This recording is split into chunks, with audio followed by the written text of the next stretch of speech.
Hello అండి. ఈరోజు మనం క్యాబేజీ ఎగ్ బుర్జీని చేసుకుందాం. ఈ విధంగా ట్రై చేయండి. సూపర్ టేస్టీగా ఉంటుంది. ముందుగా ఒక క్యాబేజీ తీసుకొని చిన్న ముక్కలుగా కట్ చేసి పక్కన పెట్టుకోవాలి. పక్కన ప్యాన్ పెట్టుకొని 4, 5 టేబుల్ స్పూన్ ఆయిల్ వేసుకొని, 1 టేబుల్ స్పూన్ పోపు దినుసులు, 1 టేబుల్ స్పూన్ జీలకర్ర, సన్నగా తరిగిన ఉల్లిపాయలు, పచ్చిమిర్చి ముక్కలు, కరివేపాకు వేసి ఒకసారి బాగా కలుపుకొని, ఇందులో కొద్దిగా అల్లం వెల్లుల్లి పేస్ట్ కూడా వేసుకొని టేస్ట్‌కి తగినట్లు సాల్ట్ వేసుకోవాలి.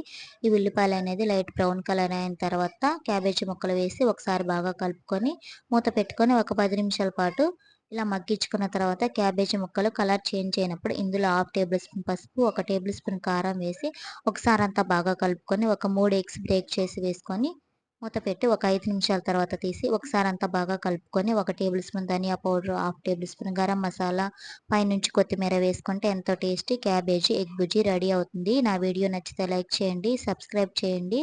Thanks for watching.